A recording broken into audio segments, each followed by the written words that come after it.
I'm so zen right now. Green tea. It's a little late at night, early morning. What if we just talk like this? What if I just whisper at you?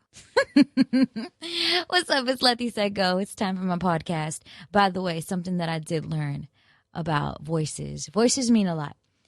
The way you speak to somebody, your pitch, your tone, everything means so much. It's crazy that I was watching this documentary, and I don't know, I believe it was on First Ladies, but somewhere in the documentary, it talked about how they would get First Ladies to get into a speech class, and if they had high-pitched voices, they teach them to kind of go lower and speak softer.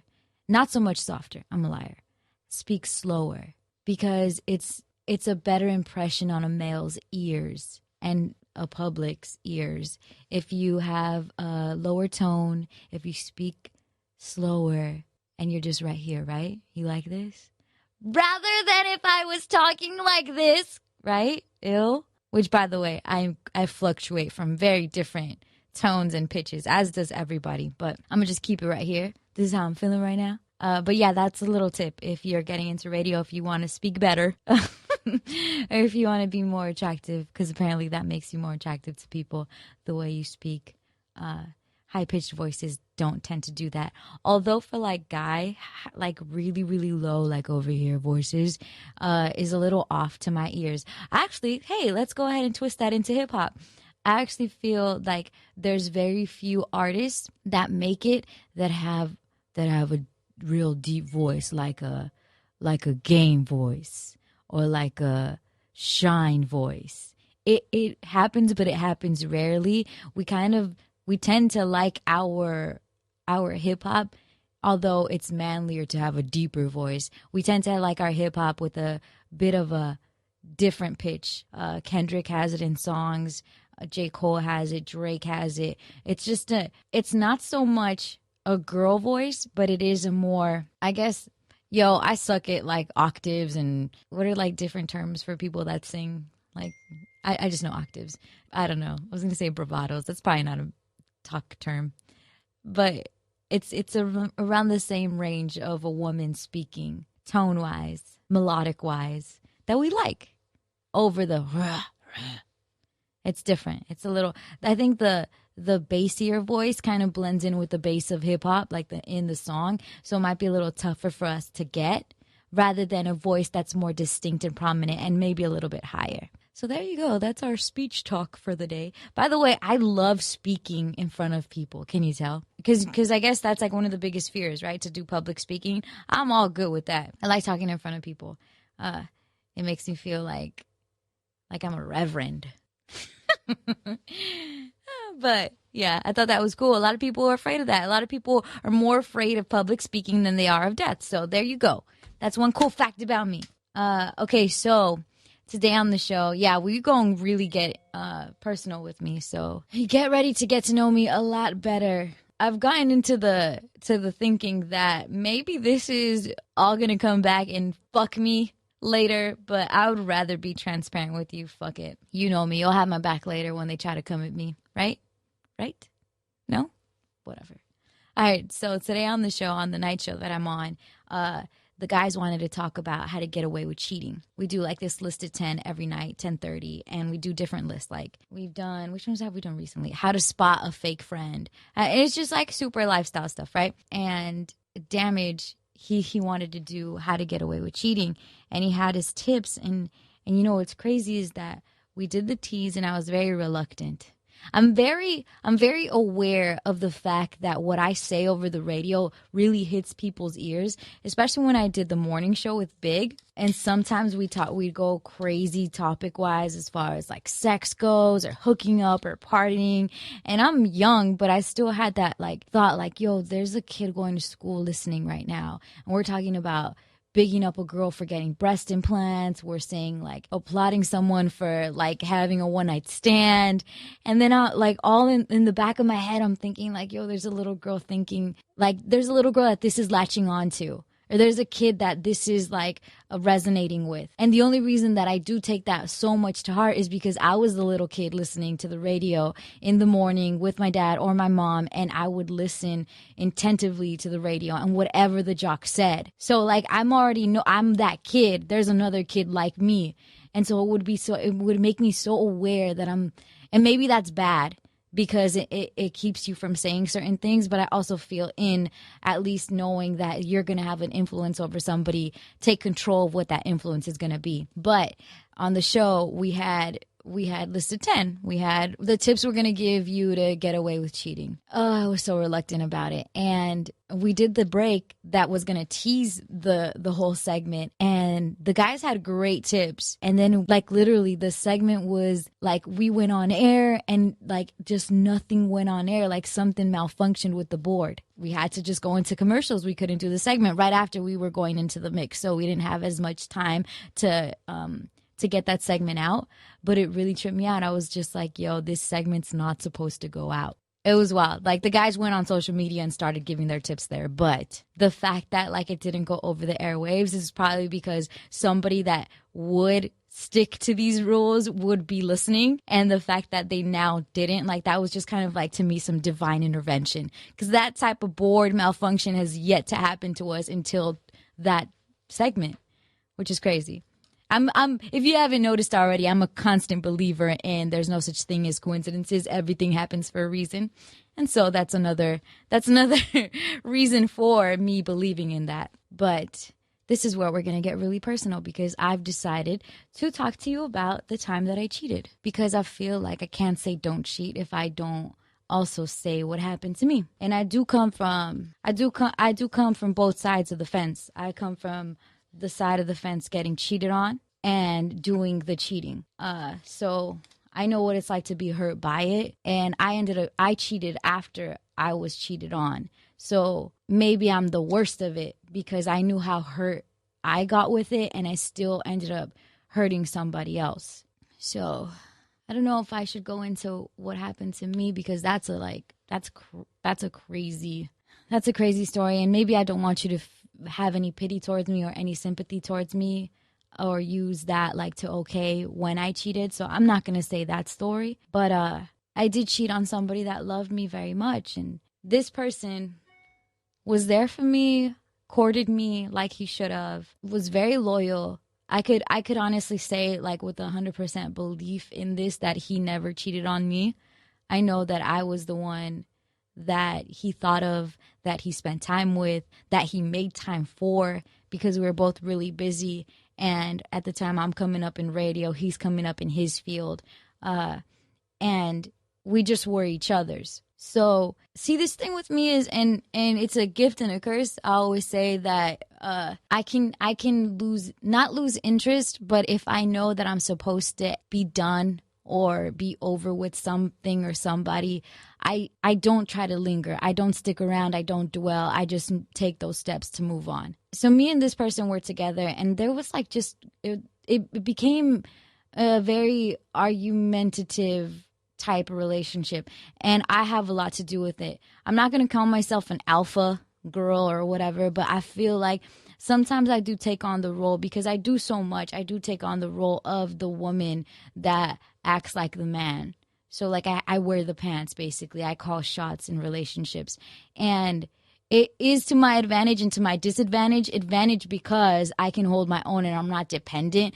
Disadvantage in that it can make a man feel inferior. And also there are moments where I want to be the girl. There are moments where I want to be spoiled. There are more moments where I want to be, where I want to feel like the princess, and it doesn't happen because I'm so caught up in being the boss, being the one that wears the pants. So our relationship kind of led into that. And prior to this person's relationship with me, he said that he used to just run the relationship and he wasn't used to the girl having the control. And I think that in relationships, I don't know if it's necessarily 50-50 all the time. I think there's always, it's like more yin and yang. And yin and yang, you know, like you complete each other, you kind of balance each other on different ends, but it's never 50-50. Where I lack, he might have strength. Where he lacks, I might have strength. There's always that like a shift of energy with two people, period. It could be two friends. It could be two people that work together, and it could be in a relationship. Dude, my heart feels like crazy right now for knowing I'm gonna explain this, because it's hard to fucking say you fucked up and say you're the bad person, but I literally am in this situation. So but going into the energy fields with people, there's always that constant back and forth, and even what I am in one relationship with one person, I'm not in a relationship with another person. Like, I could be wearing the pants with this type of person or this man, and then the next man I could be the princess, or I could be the equal. It just varies with the person that you deal with. I always like to say that people are like elements in the periodic table, whereas all these elements separated, they're neither good nor bad. Maybe two elements on the periodic table you can mix together and they could make glitter or magic. Yet if you mix one of those elements with another one on the periodic table, they can make an explosion. You know what I'm saying? So it's like, it's not necessarily that one element is bad. It's just the connection, the bond between two can be explosive, or it can mesh together and make greatness. I think that's how humans are. People aren't necessarily good or bad, but it's what they become when they're together or mixed or in a relationship or meet or bond, that the relationship and bond itself is good or bad, not necessarily the person or the people in it. I don't know if I've said this before. I feel like I'm repeating myself, but if I have, I'm sorry. If I haven't, okay, here you go. So going back to this person, he loved me a lot. I loved him too. Like, he courted me right. It was a great relationship within the dating process of it. Then we got together, and I don't know what it became. I guess I may have expected things from him. He may have expected things from me. And I remember always telling him, like, yo, I'm not the girl for you. Like, you need a girl that's, like, lesser than you. Because I started feeling myself be intimidating to him because of how much I was doing. And it's not necessarily like he wasn't strong enough, but some guys aren't used to it. They may be used to a certain type of girl or being the dude. And then once you get a girl that is more so, like, dependent and you don't have to do so much for her, it kind of throws them aback. And I felt that a lot.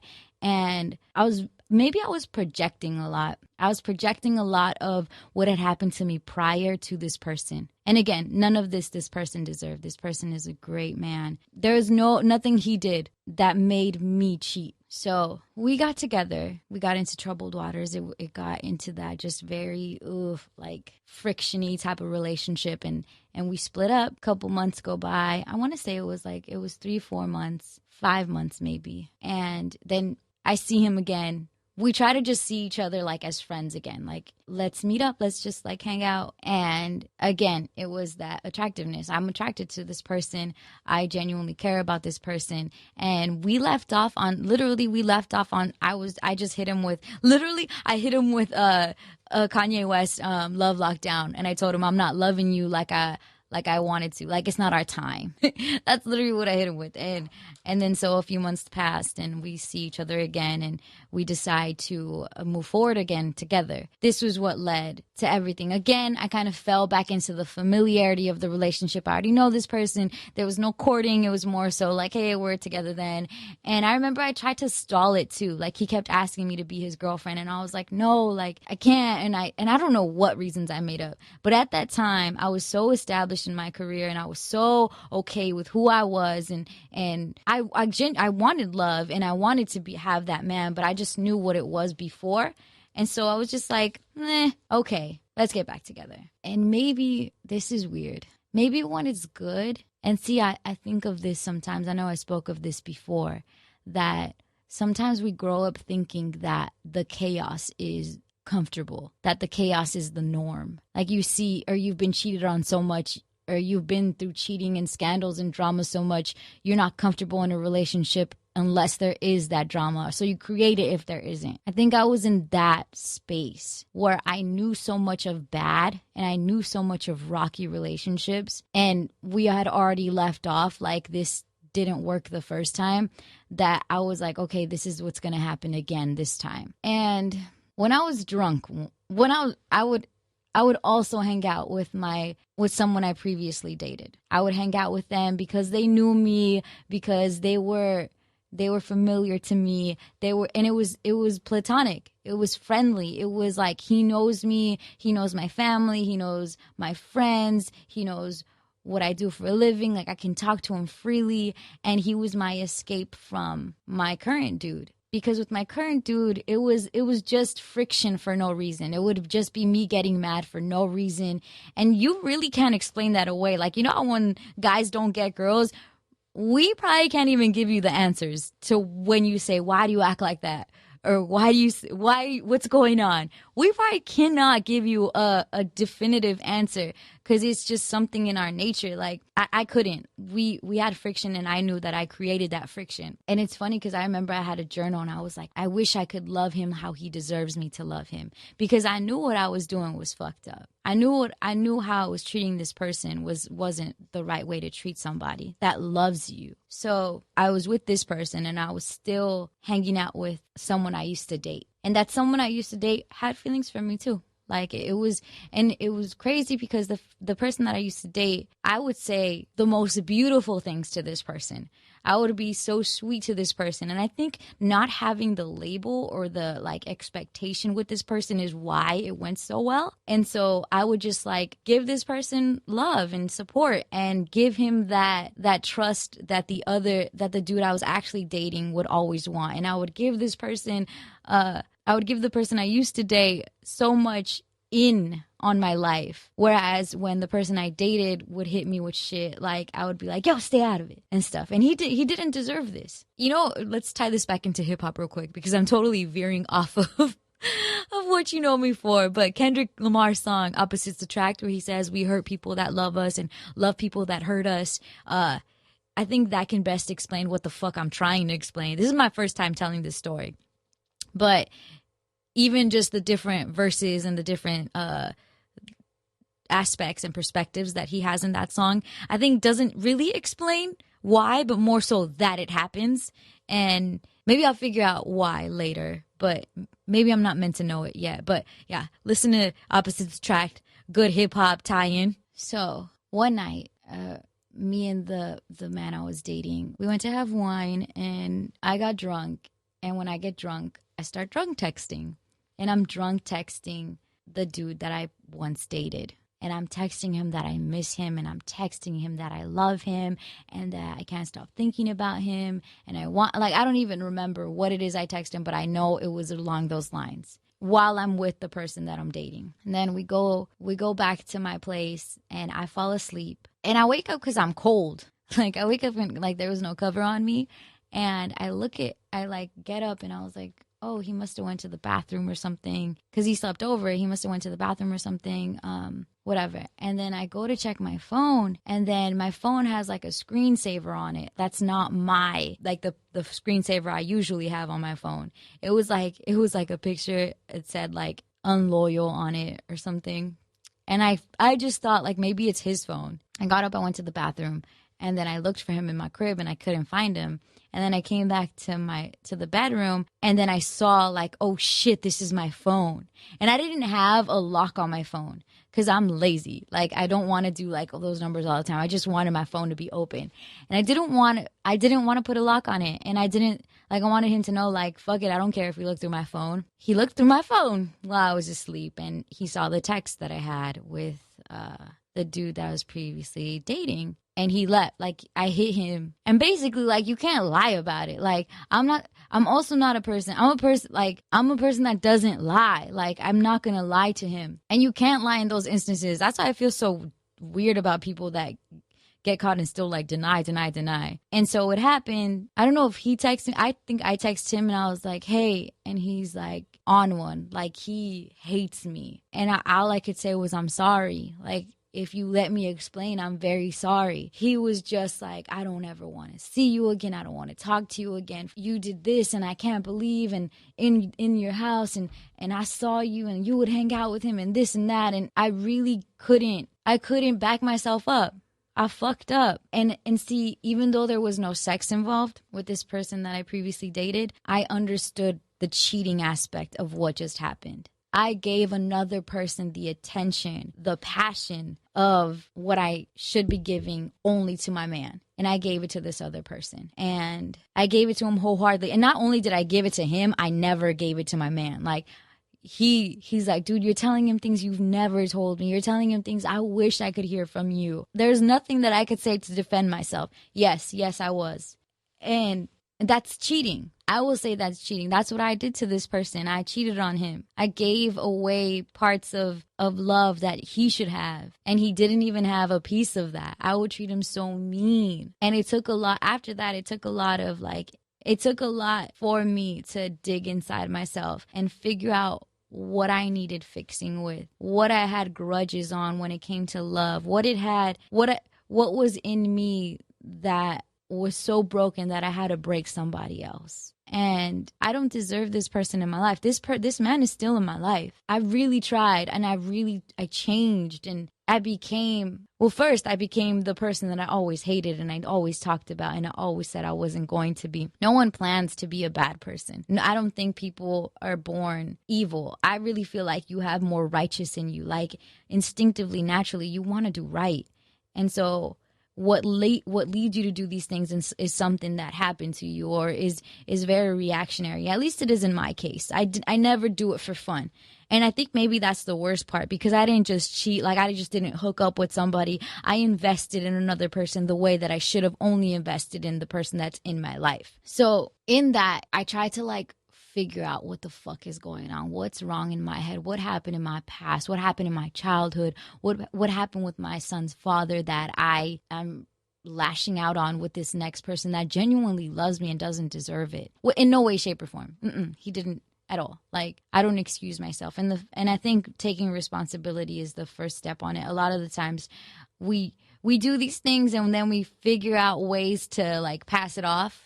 And I could have too. I could have been like, yo, I've been cheated on, so that's why I cheat. Yo, I saw my parents go through this, so that's why I cheat. And then kind of help yourself brush it off and relieve yourself of any guilt. But I really, I did it. I deserve the guilt. I deserve the blame. And in at least giving yourself that, you also deserve the chance to be better. But I listen to a lot of TED Talks. I know this is mad, boo. I really want to be more hype. I don't know. Maybe it's the weather. But I listen to a lot of TED Talks, and there was this TED Talk. If you're not familiar with what TED Talks are, it's basically cool people that go up on stage and talk about cool stuff. They're like scientists, psychologists, anythingists. All the ists, they go on these conventions and they talk to other people that are ists, and they share ideas. But there was this one TED Talks, and it's called Why We Love and Why We Cheat. And this woman, Helen Fisher, she said that our brain systems when it comes to love are divided in three: into lust, into romantic, and into attachment. These three systems. And I'm going to play it for you off of my laptop, so my bad if it sounds crazy. But I do want you to hear this part, and then I'll just kind of discuss it a little bit more. However, there's always kinds of complications in this. These three brain systems, lust, romantic love, and attachment, don't always go together. They can go together, by the way. That's why casual sex isn't so casual. With orgasm, you get a spike of dopamine. Dopamine is associated with romantic love, and you can just fall in love with somebody who you're just having casual sex with. With orgasm, then you get a real rush of oxytocin and vasopressin. Those are associated with attachment. This is why you can feel such a sense of cosmic union with somebody after you've made love to them.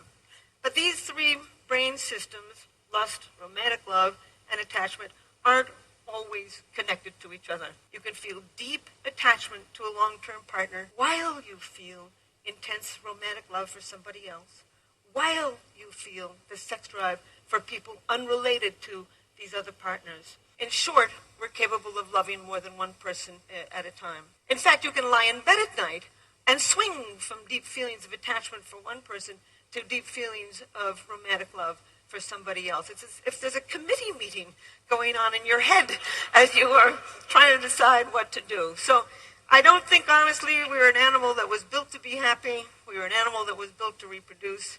I think the happiness we find, we make. And I think, however, we can make good relationships with each other. Okay, what she said basically didn't explain why people cheat, but she did kind of just sum it up in saying there's different expressions of love. And one, of course, is lust, one, of course, is romantic, and one, of course, is attachment.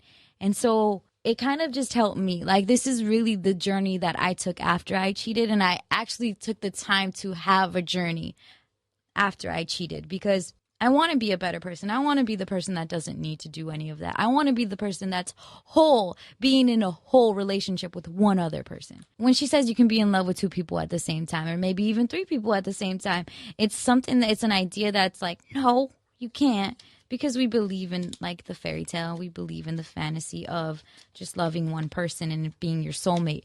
But it makes a lot of sense to something that we think is so senseless, like cheating sometimes. Especially at the point where she said you can feel deep love for someone that you're going to be with for a long time, but you can also feel strong attachment to somebody else. And I think sometimes you feel attachments and not love, and you can mix them up. Granted, because they're all like live in the same category that is love. It's just different ways to express love, right? But I took that and I just followed that journey. Like, what am I really out here to do? This person deserved me to give him all of me, and he didn't deserve to be cheated on. But at the same time, it's not something that I willingly am doing. It's not something that I'm like, okay, I want to cheat on you. I want to hurt you. I want to do you bad. It's not that either. I also couldn't help the attachment that I had to this other person because we were in a prior relationship and because they did know me. I made those steps and I kind of took that journey. But I did want to talk to you about the time that I cheated and why I'm so hesitant about talking about that on air. Because I know it's fun. It's topical. It's who listens to us. And I'm not against it. I'm not going to be like, you're a bad person because you cheat, because I cheated and I'm not a hypocrite. And I think in order to understand the problem, I don't think there's a fixing of a problem. In order to understand the situation, you really got to think of yourself. A lot of the times we see problems or we see situations and we never ask why we got ourselves here. Maybe I have said this before, but I'll say it again because it's so good. In Southpaw, I'm a boxing fan, but in Southpaw, the movie with Jake Gyllenhaal, I think I have said this before. Well, he ends up like in a badass situation, horrible situation where like, spoiler alert, spoiler alert, spoiler alert, his wife dies. They take his daughter away from him. He's stripped of all his money. He's poor now. He can't box again. And he's basically like the worst of times. And from all reasons, he could be like, yo, the world did this to me. Life is fucked up. But then he's asked, what did you do to get yourself here? What part did you take in where you're at right now? And he, when he's asked, he kind of gets mad at that. Like, what you mean? And it's easy to be like, I'm not the reason my wife died. I didn't kill her. I didn't do this. I didn't, da, da, da. But then it's like, okay, strip that. Really, really see what you can take responsibility for, whether it's leading a lifestyle or whether it's going towards places or not going towards places or people or taking advice or not taking it. What did you do? Or like just your own traits, characteristics of yourself that lead you to become or lead you to get where you are at this very moment in time. If you're in a fucked up situation, if you're in a rut, what did you do? What part can you take in why you're where you're at? And let me tell you that's putting blame on yourself or taking some sort of responsibility, taking responsibility, period, for whatever it is, helps you more than not taking responsibility in it. Because when you take responsibility in it, when you take that blame, that guilt, that look at you, look at what you did, you can also then say, if it's something you did, if it's something you are, if it's something you thought or said, it's something you can change. Like, you are in charge of you. You are in control of you. So whatever you did to get you somewhere, how can you reverse that? Now it's like, how can you fix that part of you? Or what can you do to better handle or better deal with these things that come into your life now. And then begins the process of getting out of the rut, of then being successful, of then being a better you. Because a lot of times, like, especially like fucked up shit happens all the time, and we could say it's other people's fault, it's the world's fault, it's society's fault. But what is it in me that put me here? So then what is it in me that can get me out of here? And you'd be surprised at how much you can take as in responsibility, and you're like, fuck, I did a lot of shit to get myself here. But also, damn, I have a lot of power to get myself out. With that recognition comes so much power. And I know we step away from giving ourselves that recognition because we don't want the guilt. But boy, that power to get out of it is so dope, is so strong. So I say all of that to say, I took that time to look inside, to be that, okay, what did I do to get myself here? What did I let affect me? What did I let move me? What did I let weaken me? So that now, what can I use to strengthen me? It's really, I think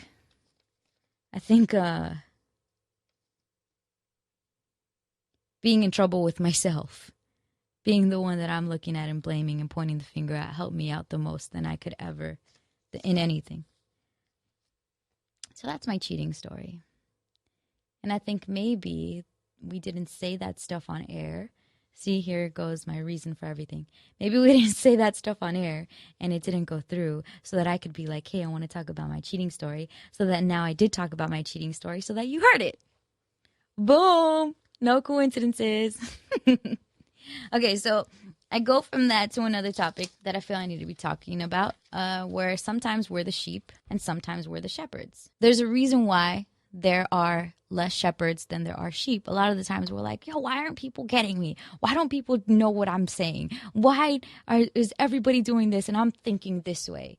It's because you got to understand, like, if you're meant to lead, you're going to be alone in thought. You're going to be one of the only ones that gets you. But it's not a bad thing. It's because that should let you know that there are people waiting for you to lead them somewhere. There are people waiting for you to help them in their group thought, because a lot of people just group think whatever one opinion is, all of their opinion is.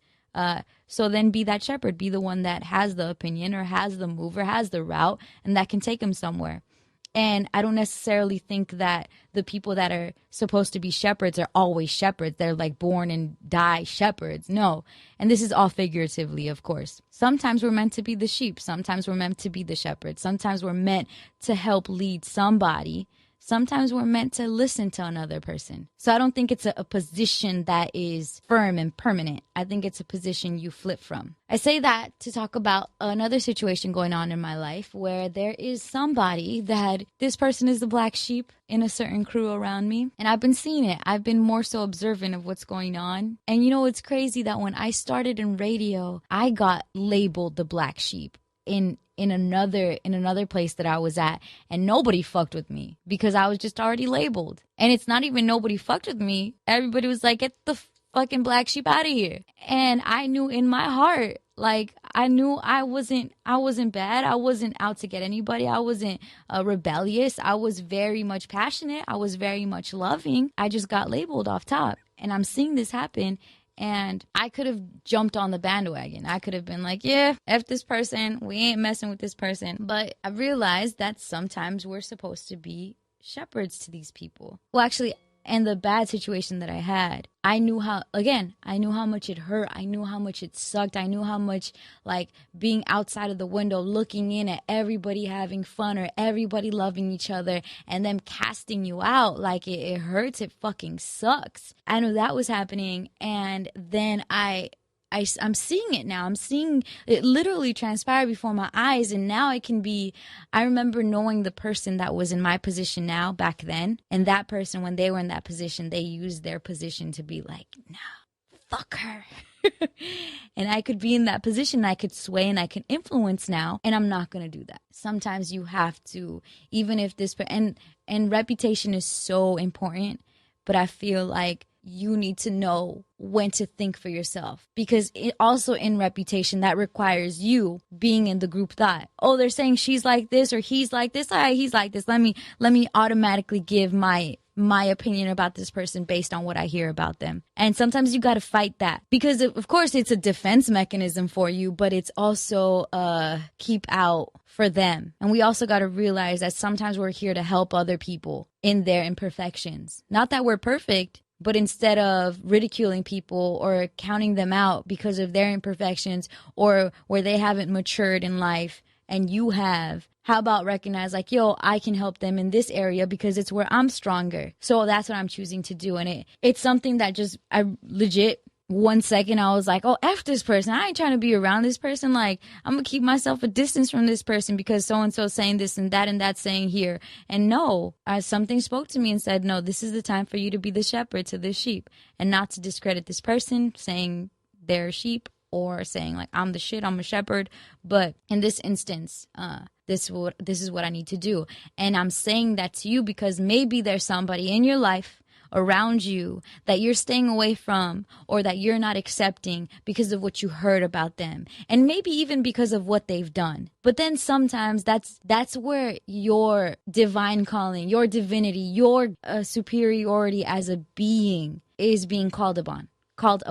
You're meant to help this person grow, and that's cool. Like that gives you such a position, such a reason to be why the world is good, such a reason to be why growth and acceptance and compassion are such great things in our lives, because you can now extend that to somebody that you maybe wouldn't. Okay, what else we gonna talk about in this deep ass freaking podcast? Oh yeah, another podcast that I freaking checked out was on stereotypes. Now, we all think, I remember I went to camp one year in my elementary school. I think it was in 6th grade. And we went to camp. And in camp, they had us just sit down in a circle. And they had like a whiteboard. And then they put out different races. They put like Mexican, Americans, African Americans, Chinese. And they're like, okay, everybody, tell us what you know about each of these groups. And then it's like people would talk about like Mexicans. And it's like, gardeners, cooks, work hard, maids. And then it's like black people, thugs, slaves, they like chicken, white people, races, hicks, trailer parks, and so on. Like people were just throwing out things, right? And so afterwards, the counselor, she was like, okay, I want you guys to look up on the board and notice that I said, just give me things that you know of these races or these cultures. And notice that all of what you guys told us was negative. The stereotypes that you give us for these people isn't a good stereotype. And everyone felt like a piece of shit.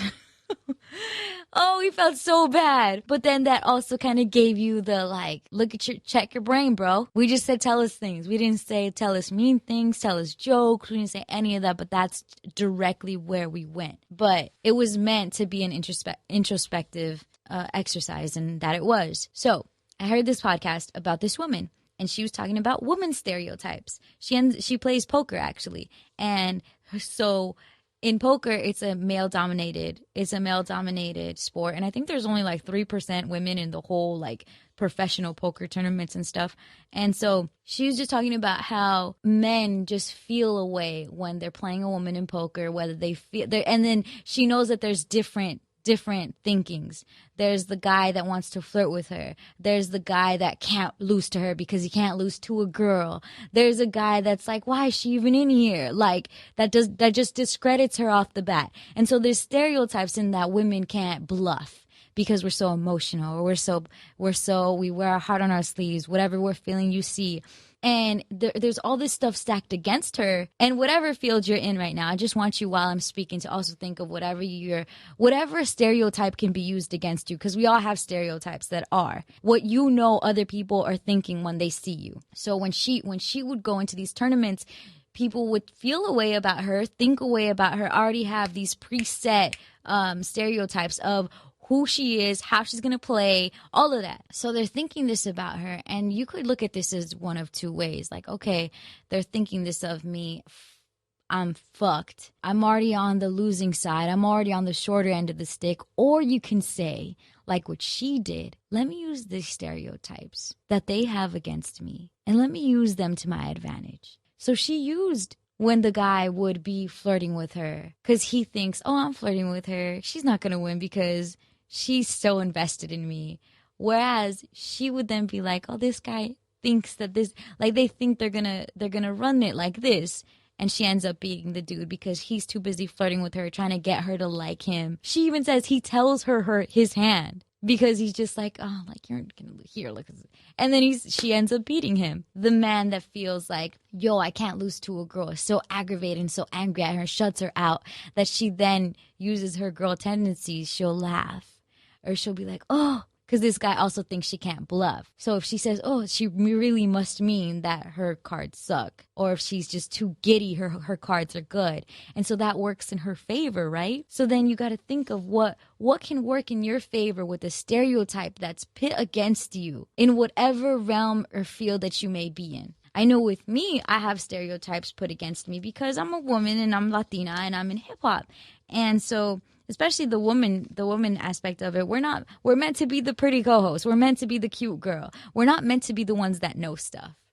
We're not meant to be the ones that can really like challenge you. It would constantly get on my nerves, like, yo, all the guys get this and I don't, and I can't go here and I can't do this and da, da, da. But it's like, no, but look at what you can do. Once you get an artist to open up to you, they'll open up to you in ways that a man can't get them to open up to. Like two dudes won't tell each other about an insecurity they have, but they'll tell you about an insecurity they have. Like I said, I think one of my favorite things to do by far is interview. And one of the best moments for me is when I can get an artist to open up because, like I've said before, they're expressive beings. They're making art. They want to talk about their art. They want people to understand them through their art. And so in conversation, that's another form of art. It's a way you also express yourself. But they're so used to having to be the dude, having to be around the boys. But when you're a girl and you can get them to start speaking about their art, they want to then just let you be their vessel of the message that they want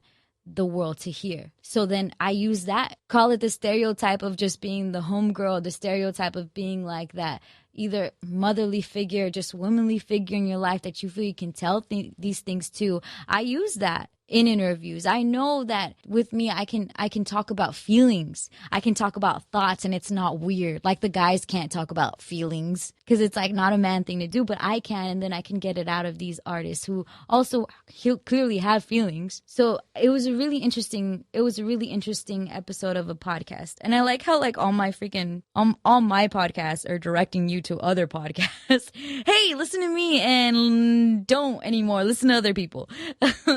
No, but I really enjoyed this podcast. I actually am going to look for it. It's an NPR podcast called Hidden Brain, episode 3, Stereotype Threat. She'll probably explain it better than how I explained it, but I do want to say that because I feel like, again, the stuff that's stacked against us in the world, we tend to use as a scapegoat. Like they think I'm like this, so I'm not going to do this because then they say this and they treat me like this. It's like, okay, so how can you get how they treat you and how you already know? See, because at least you know where their side is. It's common. It's like in your face, whatever they think of you or however they treat you. So how can you use that to your advantage then? Instead of being hurt by it, how can you be strengthened by it? How can you manipulate the situation, for lack of a better term, and make it in your favor?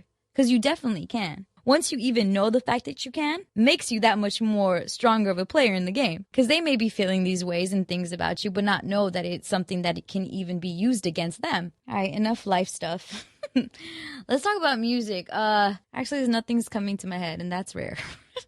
So maybe I'm not supposed to talk about music. How about this? You hit me with any music questions that you have. You can tweet me at Letty, Letty on Twitter, or you can comment me on the SoundCloud, and whatever questions you may have, we'll talk about it in the next episode. I got you for the next one. It's going to be all about you. No pun intended to Tupac. Or maybe yes, because we'll probably talk about Tupac. Boom. Again, nothing's a coincidence. See? Bye.